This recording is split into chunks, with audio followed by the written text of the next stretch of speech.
Dr. Hicks, Chief Mezayek, welcome to the Learning Lab podcast. Today we're going to talk about starting an ISD police department.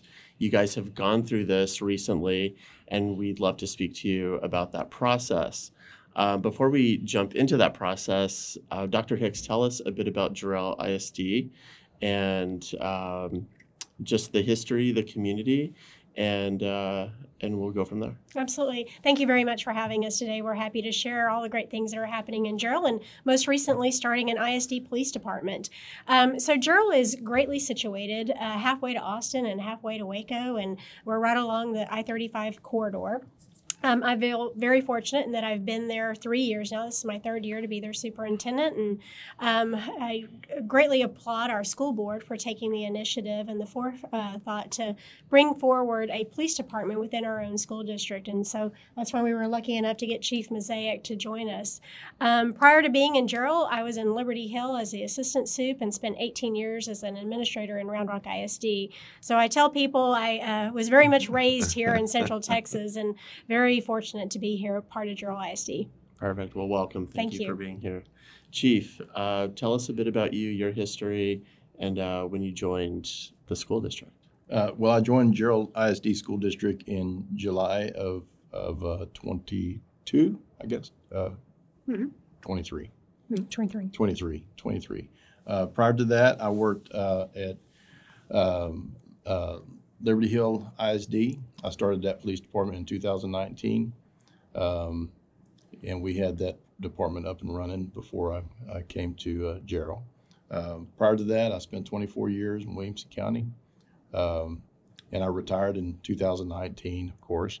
I had the opportunity to start my venture into school law enforcement there in Williamson County. And that's where I really, truly came to love working with schools. I was a school resource officer for 4 years, and then I ran the program for 12 before I left the school district, and that was with Round Rock ISD. That's where Dr. Hicks and I met with Round Rock ISD. While I was with Williams County, I had the opportunity to work several different assignments. Patrol sergeant. I was spent a little time in narcotics, and then my favorite was working with the schools there. And prior to that, I was at Fredericksburg Police Department. That's where I started, but I didn't stay there very long. About a little over a year before I came to Williams County. So it sounds like you have some experience working on the ISD-PD side before coming to Jarrell. Oh, absolutely. Okay, yeah. Good. Okay, so then you were a good snatch yes. to come over to Jarrell, right? Like you brought experience with you to get things kicking. Yes, sir. Okay, great. So, creating an ISD police department is a huge undertaking for a school district. So what was your motivating factor to make that big jump? Sure. Great question. And really it came from the community and our school board seeing the need for there to be added security on our campuses. We started first with a partnership with our city, with Jarrell Police Department providing security.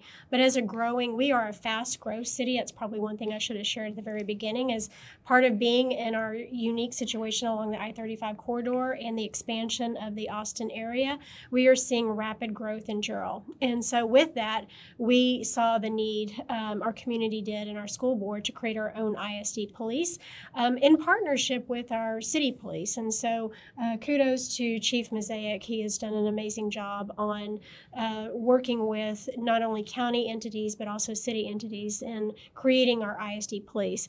But it really came as a result of the need of what our legislature said we needed for security on our campuses, and also even before that even happened, we saw a need to provide more security for our schools, and also community aspect of ISD police and what they bring. For example, Chief Mezayek is having a bike safety course coming up, and so he's able to do that within our school district more so than say Jarrell PD, who was with us because of the demands of a fast-growth city. He's able to provide that service to our community. Right. So for the listeners out there, from beginning to end, when the idea came to it coming to full fruition, how long did that take, that process? It was, I'd say probably, we started it in the 22-23 school year, the conversation, and we really jumped in. Chief Mezayek is amazing, and he can work wonders in a short amount of time. But when we posted the job, it was in the spring, and I think you came on, like you said, in June of 23? July 23? Yeah. And so probably prior to that, we were working on the creation of it, the 22-23 school year. Okay, very good. Thank you. So you talked about, I heard a couple different stakeholders involved in that conversation. Will you go into a little more depth about who is at the table, and then anyone who wasn't at the table that maybe was pushing back on this idea? Not saying that there was, but I think big culture shifts like this take a majority, right? You need at least that 51% to get things going where everyone's bought in. So what did that conversation look like? Who was at the table, and was there any pushback from anyone? So in the district, we send out a survey in the fall, and one aspect of that survey is about the safety of our schools. And very proud of our community because they definitely spoke up about the need for additional safety. We see what's happening across our nation, and our biggest obligation and responsibility is to make sure we have a safe learning environment for our kids and our staff.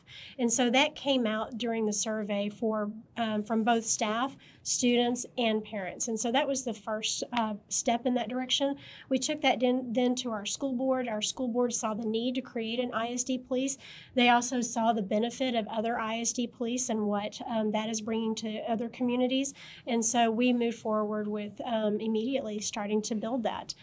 We posted the job and we interviewed Chief Mezayek. We're very fortunate to have him. He has done an incredible job in a short amount of time that we have seen come to fruition on all the things that they said they wanted in an ISD police. He has brought that, him and his police department, by providing what they do in our schools, but also beyond that. You can certainly feel what he has brought to our school district. You can feel that throughout our entire community. So the board, once the board adopted the process to go into this school police department creation, right, then came the community. How did you get those stakeholders to get a buy-in? Because that's probably the most difficult part, because they don't understand, as you do, Chief, the difference between traditional policing and the specialized position that it encompasses with school-based law enforcement. Mm-hmm. And so we do a lot with educating our staff and also our principals. And our principals then take the initiative then to send out information to our families. We as a school district do that too. Chief Mezayek, he lives in Jarrell. So people already knew Chief Mezayek. We've both been in Williamson County for all of our careers just about.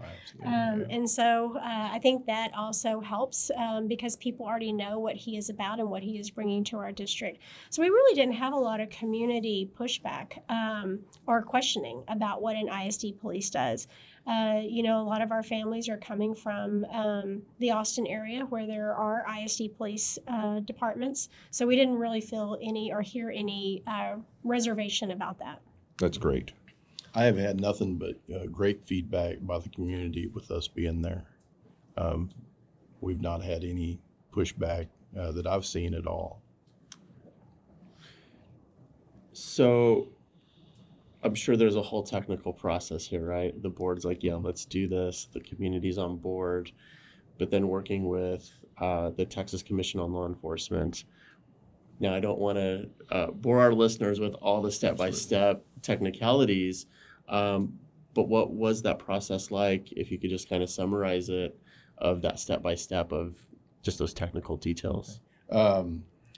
won't get into all the technical details, but so the application. So first, you start with the application, and of course, the board has already done the resolution. You have the resolution in your minutes, your board minutes. You do have to capture that for TCOL. But TCOL is going to ask you for an application. That application will have like the need for law enforcement in the community, that you have to provide the policies that you have. Of course, when we started this department, there was only 9 policies that were required. Now there's 18 policies that are required now. So double the amount of policies. A lot of things have changed here recently. I think in October, November timeframe, from when I first started this department to now, what you would have to have.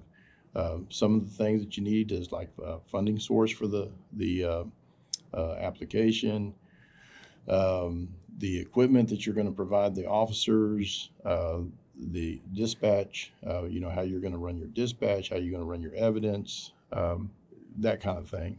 So once you get all that put together, you send your application in with $1,000 to TCOL. Of course. Of course. Always that money. Then, of course, it takes about 30 days to process that. They'll come out and do a site visit. And once you, I don't know how in depth you want to go here, but once you get your activation letter, then you had to start working with the state DPS for your ORI number. And then, that's an application process also. You have to provide certain things to DPS, like the resolution for the department. You have to show a budget, different things. Kind of the same thing with from TCOL. Not as in depth, but once you apply for that takes around. Turnaround for that was about 10 days to get the ORI number. So for the listeners that are out there that are interested in potentially creating their own ISD police department, from the time the school board passed a resolution to the time you were fully operational, what length of time was that, approximately? So fully operational was probably, I don't know when did they. I started the process in June. Okay. Because I was hired in June. I didn't start until July. Okay. But I started the paperwork in June. So it was 2 months to get the activation letter, to get everything together. It was about 2 months, and to get go through that process, the application process, about 2 months, and then another 10 days for the ORI. Of course, during that time you're putting together your branding. There's a lot of little details in the background. Working with the county to get RMS, to get an RMS system. Of course, our county was gracious enough to let us piggyback off of their systems. We didn't have to reinvent the wheel, right? And so communications, we entered into a interlocal agreement. One thing I missed out on the application part is you have to go to every overlapping jurisdiction, and you have to have an MOU for every overlapping jurisdiction. Interesting. So some of these, like, other school districts in our area, they'll have 5 overlapping jurisdictions. Mm-hmm. They Right. have to have an MOU for each one of them. Right. So fortunately, we only had to have 2. And that was pretty easy, easy process. Basically, the MOU is just a handshake, what we're going to do and what y'all are going to do and how we're going to work together, right? So the county, to get dispatch services, we had to enter into an interlocal agreement with them. So all these little processes are going, and it's not a fast process, right? It's not a very fast. Those little processes aren't fast. So I think we actually hired our first officer in November, October, November timeframe. So that was pretty quick, and then we were fully staffed in January. I had 5 officers. We have 5 schools. We had 5 officers in January. We're still working on a few things. Sure. Now, so Work in progress. it is work in progress. It's Once we get, start getting data, we get our RMS system up and running, you start getting your data, then you have to go through the NIBRS process to be able to report your crime statistics and all that, Yeah. So it's still a work in progress, but Sure. but we've gone a long ways in a short period of time. Sure. Now, in an earlier conversation you and I had, Chief, you said there is now a requirement to show budget sustainability. So it's not just about creating a budget and showing a budget, but how are you going to be successful long term being able to fund it?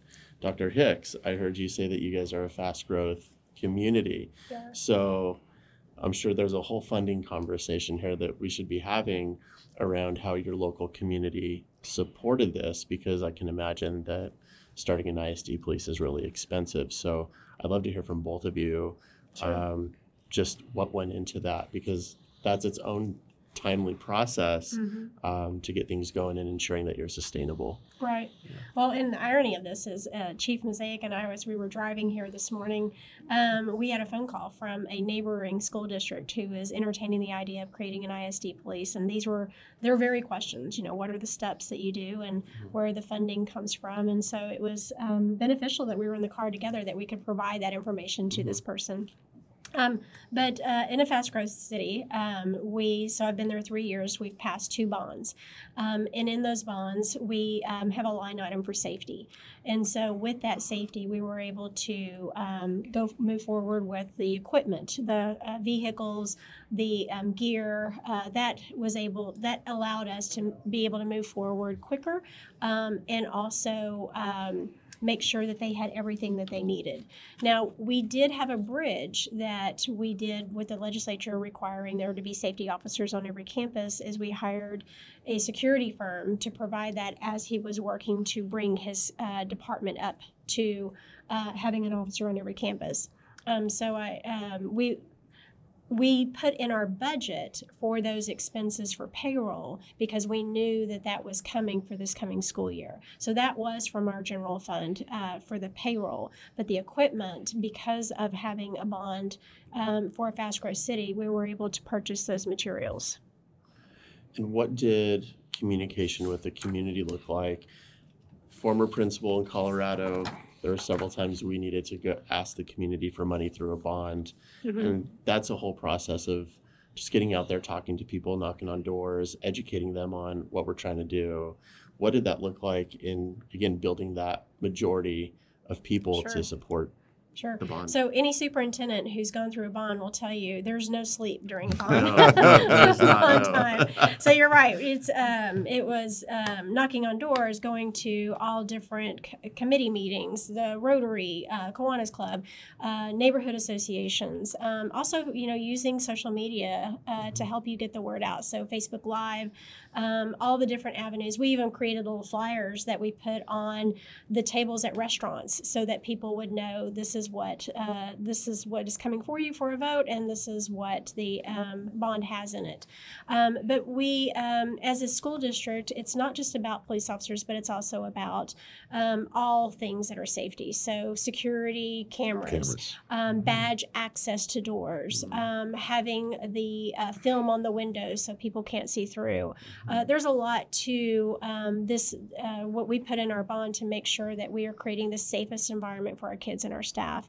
But you're right, making sure that our community knows all those aspects was an important part of passing the bond.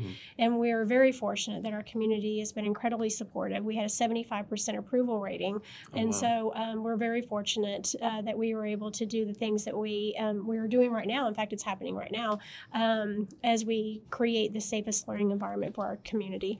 So when you proposed the bond, was it bundled in one proposition altogether with safety, or was it 2 propositions? For the 23 bond, it was 1 proposition. With the safety included. Correct. Very good. Interesting to know and to share with others that may be interested, because there are some ways to get around funding by going to your community. Correct. Let's shift here a little bit. Joe and I have a lot of discussions at the center about phone calls that we get from districts that talk about, who reports to who, and just a lot of questions about, well, if we have an ISD PD or we do have one, who's reporting to who, what duties should officers be engaging in? And there are laws that are driving this. Joe, I'll let you speak a little bit about that here in a second if you'd like to. Me being a former principal who has never had an SRO or an ISD PD, I haven't had that experience. But I know that, we have law that says, Chief, you're supposed to report to the superintendent. Mm-hmm. Can you talk to us about that relationship and the importance of that relationship? Because we've heard other districts who say, well, I'm going to have the chief report to the athletic director, the emergency manager. And that may sound great or work well within their system, but there's a reason why the law wants the chief reporting to the superintendent. So talk to us about the relationship you two have. I know you guys have history, but what's the importance of the chief reporting to the superintendent for making this work? So although it is law, of course, that the chief reports to the superintendent, I believe that the benefit of the chief being able to report straight to the superintendent, there's not another, one or two people, chain that the information goes through. So she's hearing the information straight from my mouth, and I'm telling her, and I'm very transparent. I believe in transparency. So I want the superintendent to know what we're doing on campuses, especially some of the hot topics. She doesn't know about the little thefts and different things like that. She will get that at the end of the month in the report. But the more major things, she needs to know right away, and it prevents the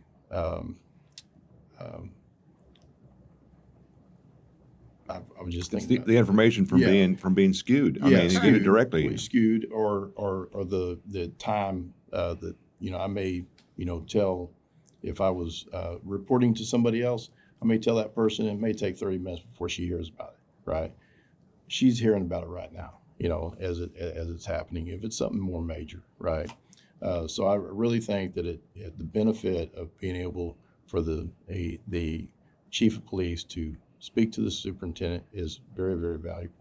And the same question is for you, Doc, Sure. is the importance of the chief reporting to you as superintendent. Well, it's interesting because I thought I reported to him. Just kidding. That's what I told him. When you look at that contract, right? We have a great relationship, and we've worked together for many years, and so we talk all the time. Even before he came to the district, and when I had questions, I knew I could call him, and he would be a phone call away. He always picks up. But now that he's in the district, we talk frequently, but not just about the things that are happening in the district, but also he's a part of our cabinet. So when I meet with my assistant superintendents and my CFO, he's there at the table also. It's very important. We're a team. And so I don't necessarily look at it as one reports to another, but as a team, we are working together to benefit our community. And we definitely take pride in that. Yeah, I think of the center, we see it as a multidisciplinary team, right? It's a multidisciplinary relationship. It's a checks and balance. It's a relational, communal piece, right? To safety and academics go together, even though I think there is a need for that separation of duties. Let's talk about that a bit. Joe, again, we talk about that a lot at the center. We talk a lot about that because the phone calls we get sometimes, it's like, well, the law is clear, but you still have people circumventing the law with their own local opinion. So this question comes to mind is the administrative duties versus breach of the peace. Can you elaborate on that as an ISD police department? So we don't have a whole lot of issues. Well, once in a while, an issue will come up, right? Like, hey, we want the officer to stand right here. No, we're not going to stand right there. We have to, we're in charge of safety and security of that whole campus, right? Mm-hmm.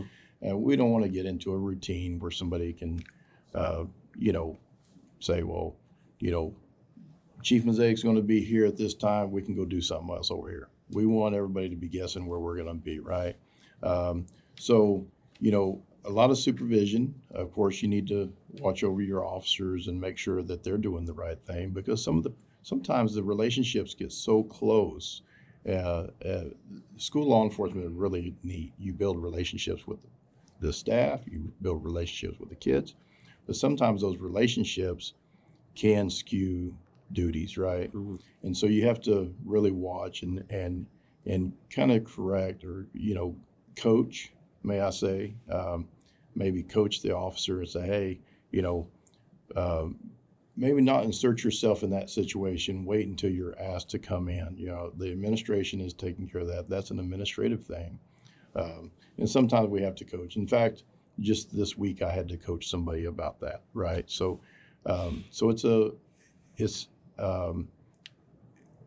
you're always having to really watch that aspect. It is a really hot topic in school law enforcement because of the relationships the officers can get sucked into. And the law is very clear on that we only do law enforcement stuff, safety and security, law enforcement. We're the eyes and ears for that school district. Now, we're right there if something happens. If we have a theft or whatever, that's law enforcement. We could act on that. That's not to say that of course, I don't think every kid ought to be filed on, all right? That's right. But sometimes kids break the law, and sometimes the school deals with that, right? Right. Nothing to say that we can't come in and say, look, these are the consequences that can happen. Think about it before. Now we're working together with the principals. We're not taking an administrative role. They're doing the discipline. We're just there to teach, right? And that's part of our job is to teach. And so really great relationship, but you do have to watch that with your officers. Yeah. On the same topic, Dr. Hicks, as a former police officer and a school board member, the direction of the district is really led by the superintendent at the direction of the board. Understood. Mm-hmm. You cascade that information that we're talking about on these administrative versus breach of the peace duties. How do you cascade those down the chain to make sure that administrators don't cross over or start bringing the officers into an administrative function? Absolutely. So he's a great teacher, right? And we go way back. So he's taught me well about what officers can and can't do. And then we take that knowledge and training and we bring it to our administrators. So at the start of this year and throughout the year, every Thursday we have principal training. We're constantly reinforcing that in situational learning opportunities, but also with intentional learning opportunities before the school year even starts. When we visit and he tells me, hey, want to know this or can you follow up on this, we work together to make sure that our administrators and our staff know where the line is and that we're not going to cross that line. They are a different entity than a school personnel. You brought up another point that is a great point, is that the essential duties should be agreed on and conversed with before school starts. Yes. That is absolutely a great point that you made. Yes, and we do talk about that. Having an ISD police, there are lots of benefits for the school district of having your local police department. For example, they come to all of our football games. They come to our basketball games. They're there. The community gets to know them also. And so we talk about what that's going to look like before the school year even starts and what needs to happen at events even. It's a great partnership. I didn't have this question before, but listening to Joe, started thinking, how does an ISD PD play into school behavioral threat assessment? I think it might be much like just calling the local PD, but since you're in-house, that relationship may be tighter with the threat assessment team? Yes, and we do sit on the threat assessment team. Okay. When we have a child to talk about. But yes, we're there. Of course, that's what's nice about having a school district police department. You always have police right there, Yeah. And you can bounce stuff off of the officer. And of course, they have other resources. If they don't know, they, ask somebody else. Amen. And I would add to that, during that process, when we bring in the family to talk about what's happening, is they are very much a part of that conversation too. So truly then it becomes a team to help a student, a child, and that's the way it should be. And they're seen now not just as the individuals who are enforcing that law, but also as individuals who are there to assist, help, and educate. And that truly is the whole intent, right? Yeah. Yes. It takes a village, right? Absolutely. That includes law enforcement. Yeah. So, Chief, would you share with us now you've started your department. You're fully functional, and now you've hired your officers. Now there are some requirements for those officers. They have 180 days to take the 4064 training or the 41501 training, and they have 4 years to take, or 2 years initially, to take the 3311 alert training. Can you talk about those requirements once you get your staff functional? Well, we immediately start looking for those classes, right? 'Cause sometimes they're hard to get. But the 4064 class, we go ahead and get them through that training, so they will have the knowledge to come into a school, and they gain a lot of knowledge in that class, how to work with the school, right, and with the students. This year, to get everybody through the active shooter training, we're hosting the classes. Oh, good. And really, even when I was in Round Rock, I hosted the alert training, because what better place than a school to do it, Sure. and we have the availability. We know when the schools are available, so bring the training. We did it in Liberty Hill, and we're going to do it in Jarrell. Hopefully every year we'll have that training every year for the officers, not just the basic class, but the integrated to active shooter and solo active shooter, and we would bring those classes to Jarrell. So there's courses through Alert that you take. Joe, can you, for our listeners who don't know what the 4064 and the other numbers are, could you explain for them? 4064 is a state requirement for an officer to take within 180 days. They have to have the 5 components. It's a 20-hour course. It's a 2-day course that is provided to officers that work or respond to schools for free by the Texas School Safety Center. And we provide we provide 20 trainings at the 20 education service centers. Well, actually, we do 23 because Houston is huge and the Valley is huge, so we do 2 and 2 there. So it's really 22. And then we add an additional 20 virtual trainings for those officers that can't get away to go to the in-person trainings. All this training is provided to the officers for free. So as you know, the chief has been to our trainings and his staff as well, and we're happy to have those folks. We'll take as many as we can. We don't turn anybody away. And the most important thing is we provide the service for free. I know I already said that, but that free, my favorite F word. And then the 41501, 502, Yes. 503. Yes. We have How many of those? We have progressive training for the officers to go into another form of training every summer. It starts with an introductory in a school-based law enforcement, which is a 41501 class, which is also that TCOL recognizes as a substitute for 4064. Once you complete that 41501 course, then you go to the intermediary course, which is 41502. When you complete that course, I don't know why TCOL skipped 3, but we go to 4 for the advanced course for 41504. And then subsequently, we have the master's course for a total of 128 total hours.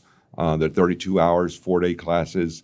And then once they complete their master's course every summer, beginning this summer now that we've already completed 2 master's courses, we're going to provide a 3954 postmasters with all the hot topics and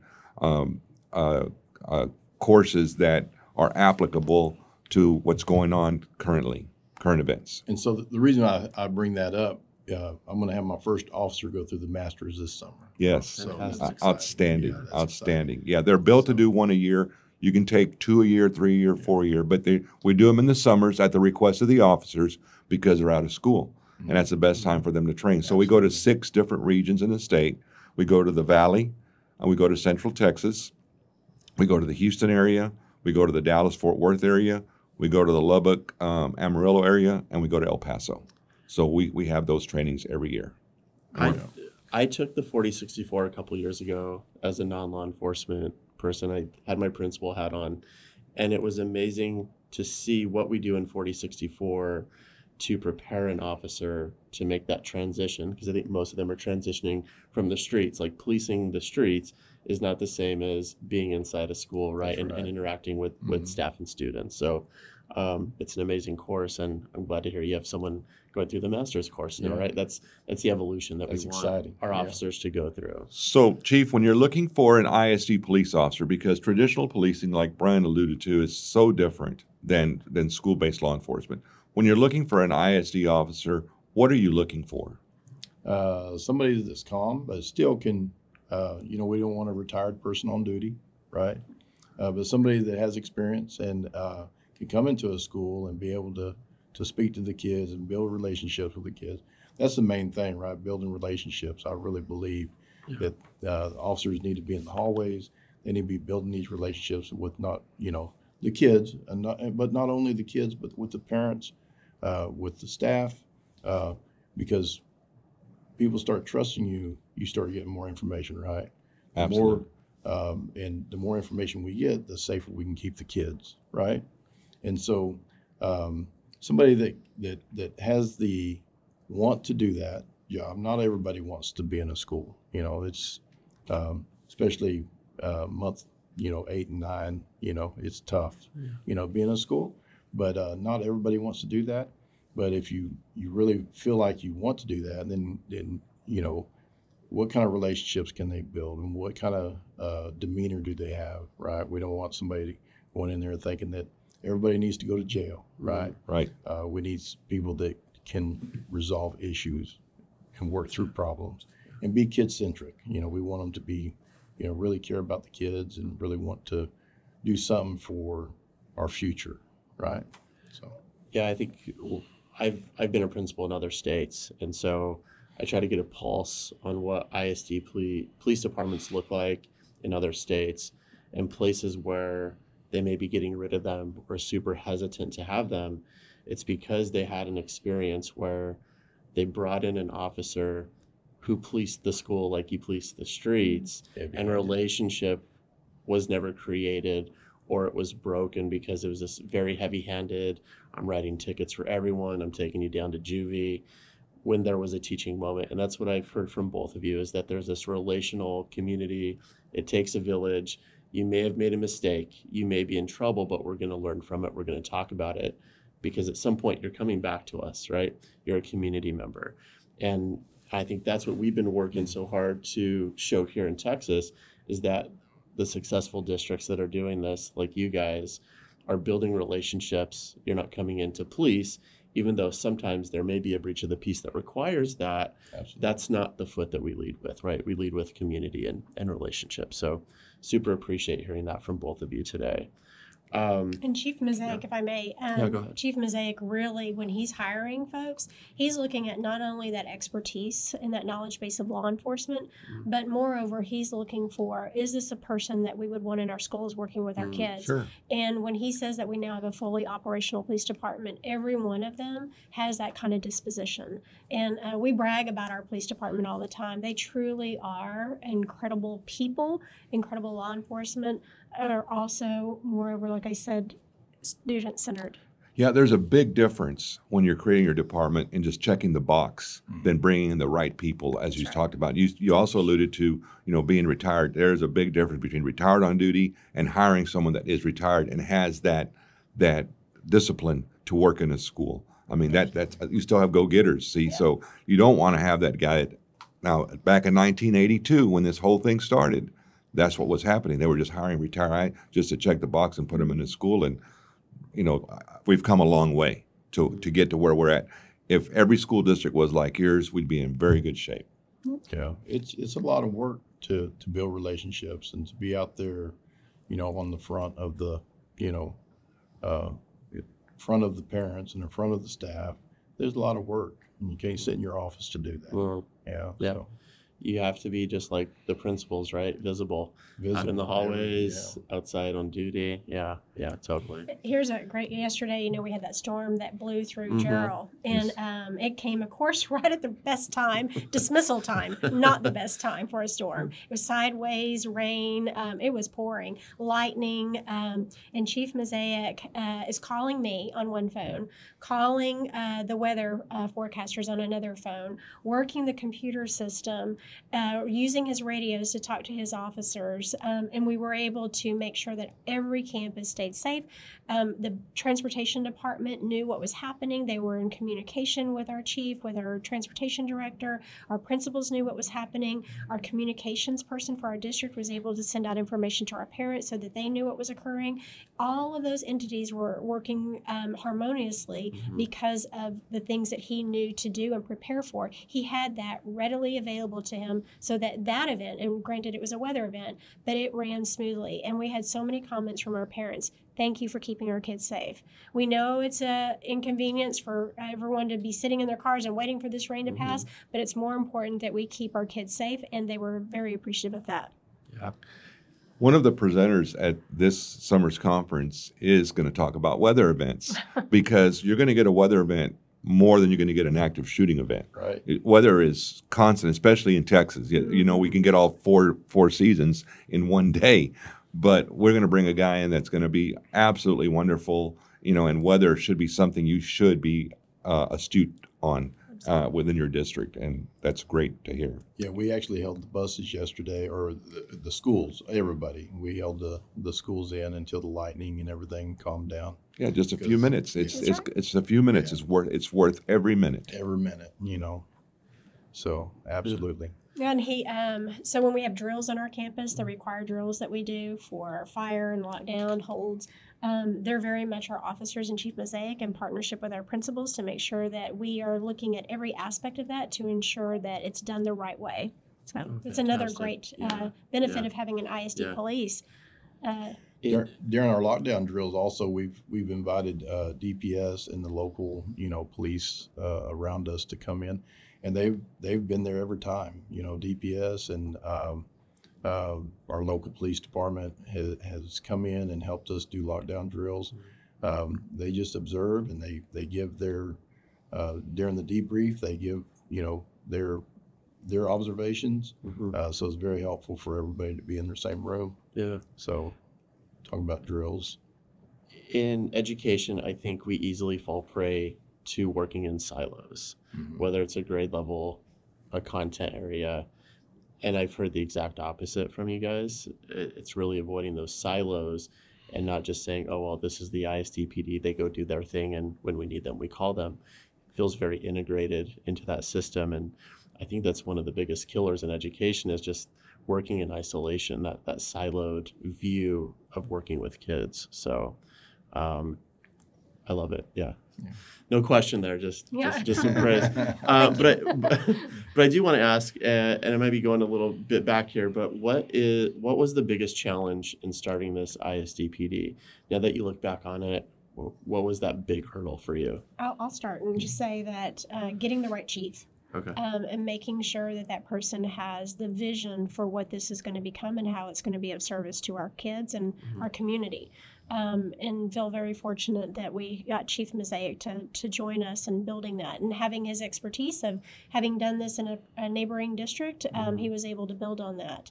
And having seen him do that in a neighboring district, that was one of the things that we talked about is getting him an admin assistant, because it is a lot of paperwork at the beginning. And so he said, I'm going to need an admin assistant done because it is a lot of paperwork that happens. But I recognize that. Getting that chief is the first step in building a healthy department that's going to benefit your school district. Perfect. You alluded to before having your ISD police department, you would probably have an MOU with your local police to do that. So now having an ISD police department, how has that improved safety overall in relation to having to source out or outsource? So so Jarrell is still relatively a small town, fast growth, granted, but a small town.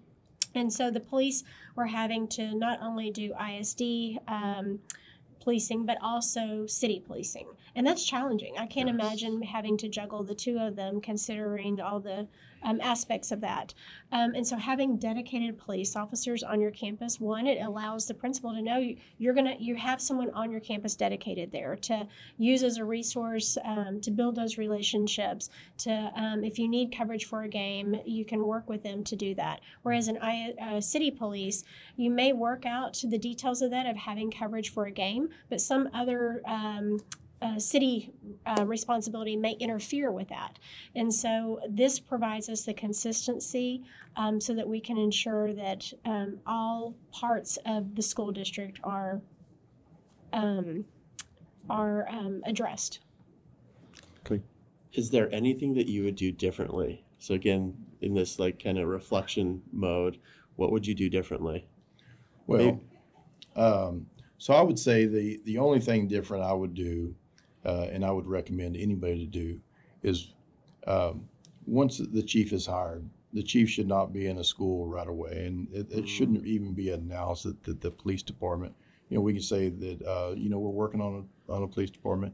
It seemed like there's a lot of pressure when the chief comes in. Now everybody wants answers from that chief, right?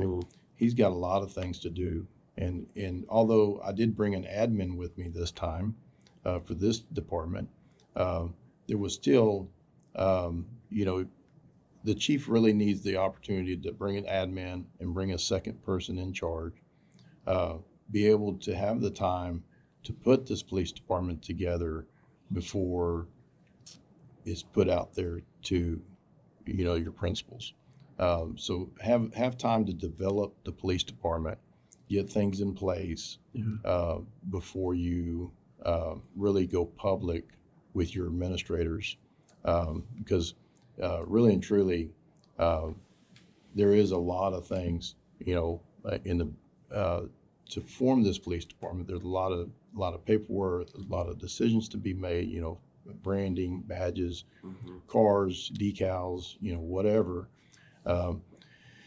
and putting that extra stress on a chief to maybe talk to him about a theft call or an assault call. That still needs to be considered.